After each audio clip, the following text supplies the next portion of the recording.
Hi, Assalamualaikum to our lecturer, Dr. Akmal. So today we are from Group 4 will talk about what are the effects of inflation and unemployment in Malaysia. Subsequently, we also will talk about an issue pertaining to unemployment in Malaysia, whereby many people in Malaysia find jobs, but unemployment remains high. So firstly, let me introduce my team members.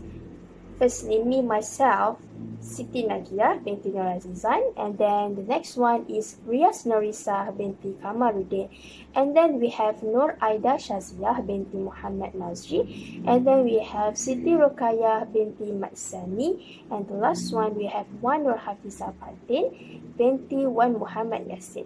So let's start. Hi, my name is Siti NAQIYAH. So I will talk about what is inflation.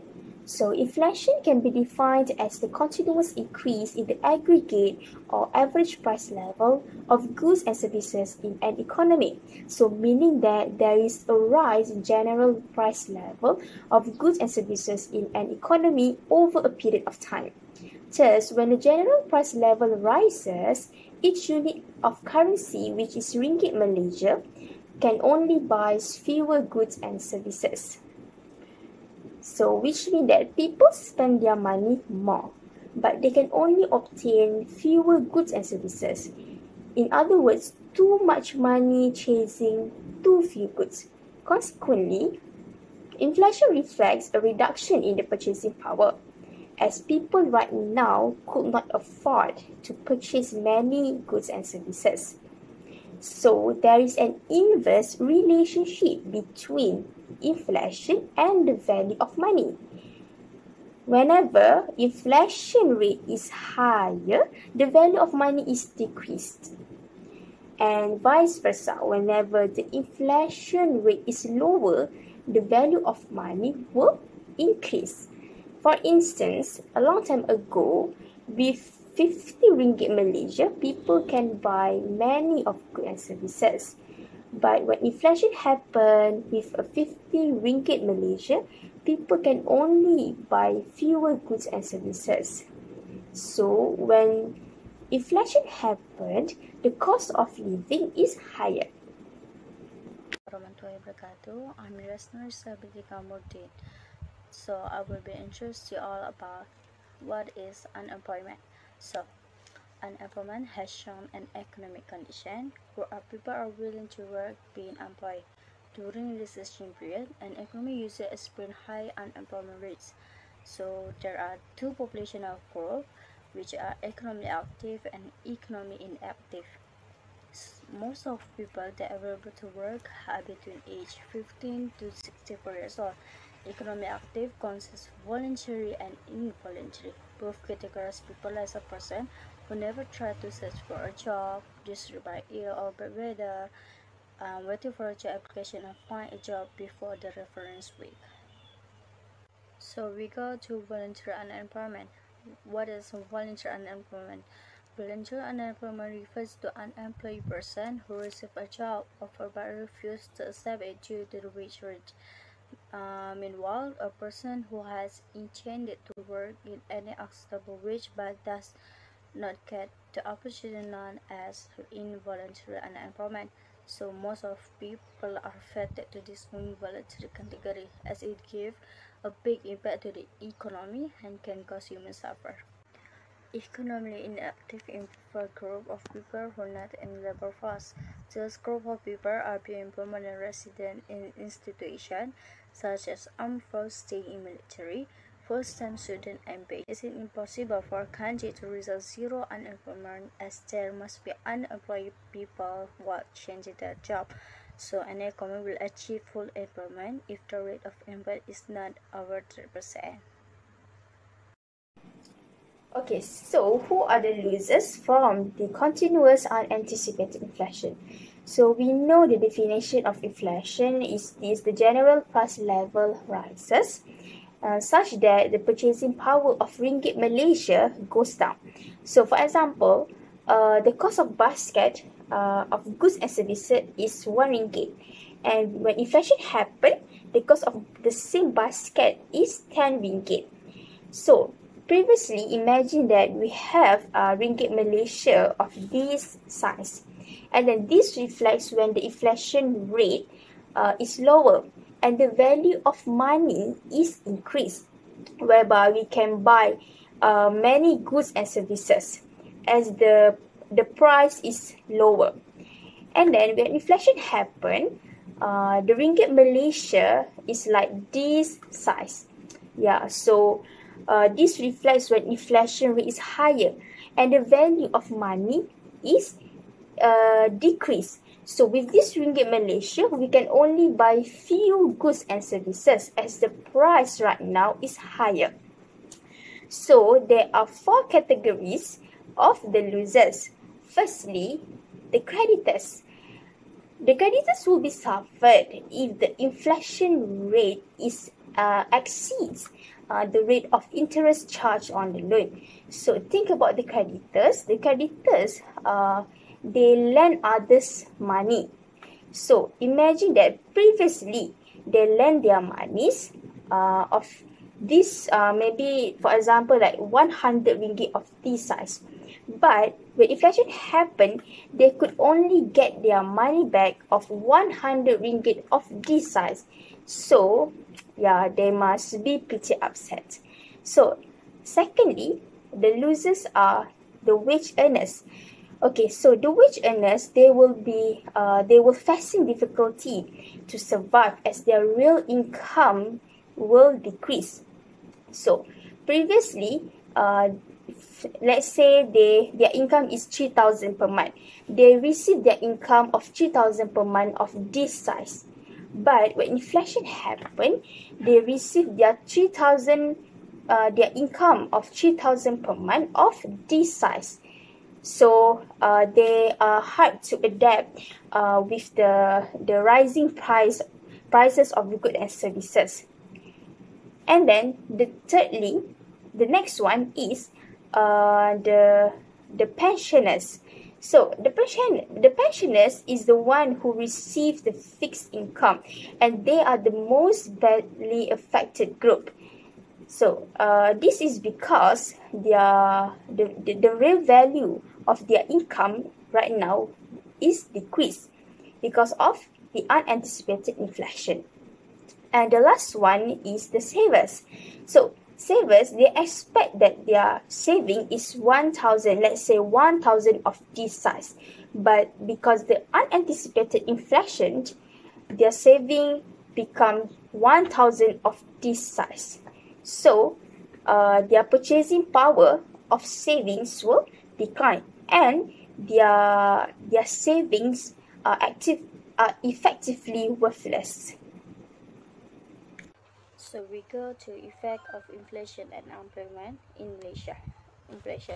In this COVID-19 era, inflation is the one of the factors that change the life of society drastically. This will lead to the involvement of unanticipated inflation. Unanticipated inflation is a sudden situation that occurs when people are not fully prepared. It occurs when inflation is higher than 50%. So unanticipated inflation is volatile from year to year, and it becomes difficult for individual and business to correctly predict the rate of inflation in the near future. Therefore, it comes with some effect towards the economy and human lifestyle. Firstly, it causes redistribution of income or wealth. There are two comparisons between the gainers and the loser sides, so I will explain about the gainers. So the gainer usually will get the opportunity during this situation occurs. Unexpected inflation helps businessmen to earn more profit due to the changes level of price in goods and services. So higher profit will return high dividend to the shareholder. Besides, debtors still need to repay the same amount of previous loan. However, they are paying less for the loan as compared to their first borrow because the value of money is lower during inflation. Moreover, property owner will get the benefit as during inflation the price of property keep increasing. Assalamualaikum, my name is SYAZIYAH binti Muhammad NAZRI. So the second effect of inflation is discourages in investments and savings. Over the inflation, there will be high in consumers' cost of living. Therefore, they tend to purchase more rather than they letting their money and also savings decreasing in the future. Other than that, firms also will be affected, where the firm will experience the loss in production due to the strike of the laborers. This is because the labor will fight for their rights to get the high wages. Other than that, the firms also will tend to shift their current investment to the speculation. Hi, my name is ROQAYYAH binti SANI and I want to talk about effects on inflation. The third effect of inflation is the balance of payment. If one country faces an inflation, the finished goods produced from the country or known as export products will seem relatively expensive. However, our country finishing goods or known as import products will seem relatively cheaper or affordable for the citizen. Consequently, the balance of trade will also be affected by this scenario. To make it clear, if there are tremendous increase in the price level, the country's good product services become less competitive on global scale. Assalamualaikum warahmatullahi wabarakatuh. My name is NURHAFIZAH FATIN binti Muhammad YASIN. The last effects of inflation are breakdown in the functions of money. Inflation gives impact to the value of money to decrease. This is because everyone will begin to lose faith in the functioning of money for exchange purpose. This will cause people to use other alternatives such as gold. In addition, inflation also makes the value of the currency fall. However, the price of goods and property are keep increasing. People will also unlikely to spend because the goods are much more expensive than the currency itself. Furthermore, properties will be more valuable than money during inflation. Therefore, people tend to keep their fixed asset rather than cash. Finally, credit transaction will be affected and merchants will tend to demand cash payments, thus delay payments are discouraged. Due to that reason, people will less purchase because they need to settle the debt. Unemployment rate also tend to increase in Malaysia due to COVID-19, where it gives some effects to the people. The first effects of unemployment are individual effects. An employed person usually experience pressure to survive themselves. This situation may lead them to become depressed, anxious, start to drug use, and some of them commit suicide. Due to the high standard cost of living, they cannot afford to bear for necessities, pay for rental houses, medicines, and family. Besides, individuals will have lack of job skills if they are being unemployment for a long period of time. Instead of individual and social effects of unemployment, there are some effects on economic too. First of all, waste of resources occur as there is an indefinite loss of goods and services output. An economy with a high unemployment rate is not utilizing all of its resources, particularly labor. The economy is operating below its production capability frontier, reducing the efficiency and output of the economy. Secondly, because of the high unemployment rate, the government will receive less tax revenue, but will have to pay more on unemployment benefits. As a result, there will be less money to spend on other areas such as education and health. Last but not least, unemployment has an impact on economic growth because it reduces consumption. As a result, aggregate demand, production, and economic growth will fall sharply. The last effects of unemployment is the social effects. Social effects will give a big impact towards the growth of economy in Malaysia. High poverty rate in Malaysia can cause more homeless people among the community when they have lost their job. Unemployed usually they face with the family problems due to the burden of cost of living. Therefore, some of them will involve in crime or illegal activities. Other than that, when they have lost their job for a long time, they will be demotivated and also have lack of knowledge about the new techniques or skills in their previous job expertise. The issue that related with our topic is that more find jobs but unemployment remains high. How this situation can happen? By looking at the graph of unemployment rate in Malaysia, the highest unemployment rate in Malaysia was in the May of 2020, where it reached to 5.3%. If we compare back with the May of 2019, the unemployment rate was only 3.3%. This is because during the early year of 2020, Malaysia was affected by a very dangerous virus known as COVID-19. Therefore, all sectors in Malaysia have to close for a while, and all citizens were ordered to stay at home due to the government policy of Movement Control Order or MCO. During that time, companies were not allowed to be open, and that is why during the May of 2020, many people were unemployed. The lowest unemployment rate in Malaysia was during September 2020, where it was only 4.6%. This is because Malaysia government started to allow some sectors to be operate by strictly follow the standard operating procedures or SOP. People who are unemployed for a long time, they started to find other jobs, and also they started to initiate their own business. The recent statistic was on March 2021, where it started to increase again by 4.7% as compared to the previous year of March 2020, where it was only 3.9%. This is because Malaysia government has enforced the MCO 2.0 due to the increasing in the number of COVID-19 cases. But why the unemployment rate still high? This is because some of their jobs application were turned down, and some of the companies have ceased their operation. That is why, as the result, the unemployment rate still high. So, how to solve the problem of unemployment rate in Malaysia? So, from government perspectives, firstly, they can implement the expansionary fiscal policy by cutting taxes and increase the government expenditure. Example of government expenditure is transfer payment. Transfer payment is where government making a payment for their wealth of people without goods and services being received in return. Secondly, government can implement expansionary monetary policy by lowering the interest rates, that it will result to the lower cost of borrowing. So with these two implementations, people will hold more money and they tend to consume their money. So when they actively involve in making purchasing of goods and services, so it will boost up the aggregate demand, whereby whenever the aggregate demand increased, the producer will strive their best to produce more goods and services in order to satisfy the consumer's needs. So, with this situation, to be an effective production, the supplier will hire more workers.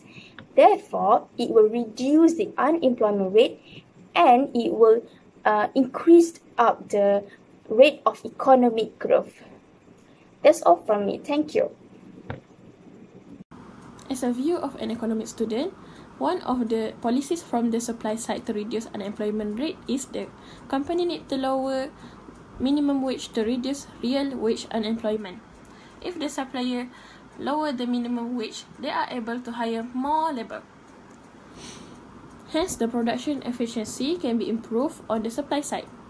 Because of this, the supplier can be competitive with one another in our country. Citizens' demand in production, services and manufacturing also can be fulfilled as the supplier are productive and effective. In conclusion, unemployment can find other ways to fix their level of income. So what can I recommend is to doing online business, because online business is the one of the solution to improve their standard cost of living. This business open the job opportunity to all people, especially during COVID-19 era. Besides, they only have to spend little cost to set up their business. Many platforms of media can be used to promote and access to the customer easily. Online business give an advantage to them as they just need to communicate with the customer virtually. Therefore, online business is the right choice for unemployed people to find money for survival during this contagious disease season. As a citizen of Malaysia, we hope that Malaysians will work together to reduce the high unemployment rate while achieving for a better economic condition. Besides, we hope that every community can practice diligent attitude and determined to search for a job during COVID-19 era. Therefore, Malaysia can reach to a stable economy even though we still have to fight with this disease.